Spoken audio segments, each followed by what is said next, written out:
Renowned midfielder Frank Lampard gave an interview to Sky Sports in England today where he not only praised the talent of Vinicius Jr. but also made comparisons between him, Haaland, and Mbappe. Additionally, he made a bold prediction for the Brazilian star. Stay tuned until the end as we will share the Englishman's detailed remarks, and I'd like to know whether you agree or think he's exaggerating.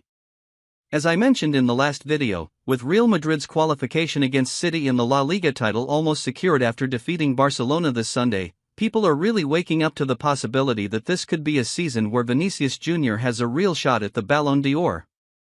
For me, it's exciting to think about this since we haven't seen a Brazilian win this award since Kaká in 2007, and we had many years of hoping Neymar would win, unfortunately without success. However, we also know that the Ballon d'Or is heavily influenced each year by the Champions League. From the clubs remaining in the Champions, we can certainly highlight the seasons of four players: Kylian Mbappe for PSG, Harry Kane for Bayern, Vinicius Jr., and Bellingham for Real Madrid. However, we know that although surprises can happen in football, among Real Madrid, Bayern, and PSG, the Spanish club is indeed the favorite. Thus, securing the title would put Vini ahead of Mbappe and Kane, and his only competition would be his teammate Bellingham. However, we cannot forget that this is also a tournament season with the national team, meaning Vinicius will compete in the Copa America mid-year, while the other three will play in the Euro. Now imagine a scenario where Brazil wins the Copa America and neither England nor France win the Euro. Harry Kane would end the season without any titles, Mbappe only with the French Championship, Bellingham with the Spanish Championship and Champions, while Vinicius would have the Spanish Championship, Champions, and Copa America. In this scenario, honestly, I see no reason why he wouldn't win the Ballon d'Or, unless FIFA really hates him, but it would be too obvious that he is being persecuted, and therefore in this scenario, they wouldn't dare do that. Of course, many will try to argue that the Euro is worth more than the Champions in Copa America, and that Vini doesn't play well in the national team jersey, and that Brazil isn't all that great and won't win.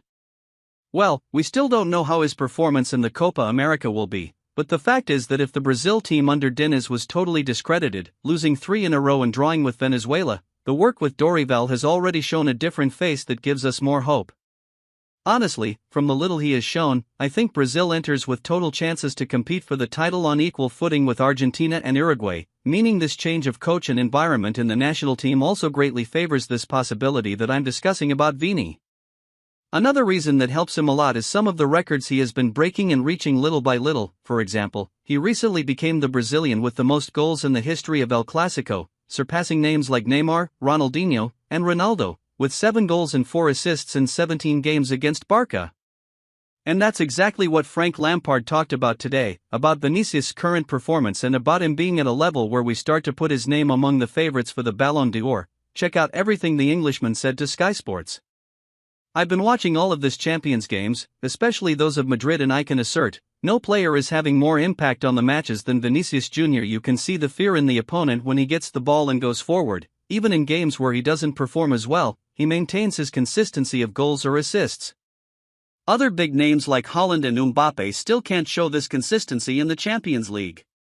Not for nothing that since he started performing at a higher level, I believe in the 21-22 season, he is the player with the most goal participations in the competition.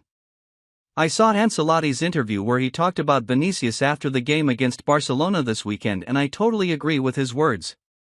It's time we start considering his name for major awards like the Ballon d'Or. In my opinion, considering the teams that remain, Real Madrid is the big favorite for this edition of the Champions League, and we know how important this title is and its relevance in individual awards at the end of the year.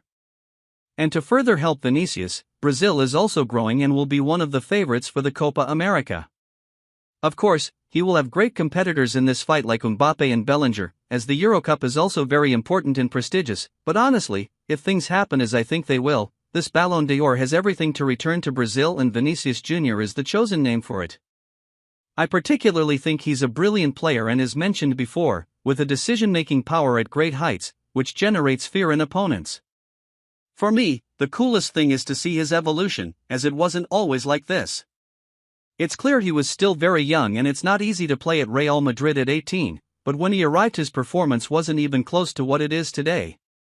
This only enhances his journey, as he went through a lot to get where he is today. So, basically, in Lampard's opinion, he thinks there's no better season for Vini to try to win the Ballon d'Or than this one, as Real has great chances of taking this champions, and he is also confident in a Brazil title in this Copa America. And remember, this wasn't the first time Lampard talked about Vini. In 2023 he was still the coach of the Blues when Real and Chelsea faced each other in the Champions League, and Vini had a very high performance already in the first game. And then the Englishman, at the time, said that the Brazilian is always a big problem for any team that comes up against him. Check it out. Tone from Vinicius is absolutely astonishing. The yellow card to Fofana with just 5 minutes. Do you think that changing a little the game, how to deal with Vinicius to your centre back? Maybe it's not easy. I was disappointed with the yellow card because I didn't feel that the first challenge so early deserves that, so far away from goal. But I thought we dealt with it okay because he's such a difficult player, so high level, 1v1, everything. So it gave us some problems, that fact, but I think he's a player to give you problems always, and it will be the same next week, so credit to him, and he'll be a big threat again next week at Chelsea. As he himself mentioned in his words today, Ancelotti had also touched on this Ballon d'Or topic last Sunday. If you haven't seen the words of the Italian also, check it out. Not long ago I said that when he is at his best level, he is the best player in the world currently, and honestly proves it in every great match he plays. We saw what he did against Manchester City and now also against Barcelona. And it's not just today, I can mention other big games this season like the Super Cup against Barcelona, the match against Girona, against Red Bull. Anyway, there are many just this season.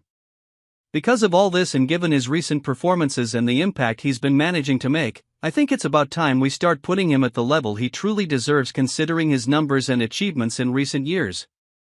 If we don't start pressuring, these awards will never be fair, that's what I think. And well, based on all this fuss, giving my sincere opinion now about this Ballon d'Or topic for Vini, I think the champions is already Real Madrid's, because the only team that could stop them was the City, which has already gone. However, in national team tournaments, anything can happen. Just as Brazil can win the Copa America, France or England could win the Euro, and for me they are the two strongest in pursuit of this title. And in this scenario, honestly, I think Mbappe or Bellingham would end up taking this award home, especially the Englishman having won the two most important tournaments. It's clear there's also the possibility of Vini winning everything with Real Madrid and with Brazil and still choosing another player because they don't like him, but honestly, as I said, I don't believe they would do that, as the commotion would be enormous. But now the controversy that I said I wanted to know your opinion is as follows. What do you think then? Can we really see a Ballon d'Or for Vini this season, or do you think they're exaggerating and that he still doesn't have the football for it? Do you agree with me that Real has already won this champions? And who do you think will win the Euro and the Copa America? Comment below your sincere opinion on what you really think will happen in these tournaments and awards and why, and if you haven't seen Zidane also surrendering to the Real stars, Vini and Rodrigo, I'll let this video appear right now on the screen. Worth checking out, and don't forget to subscribe to the channel. Thanks.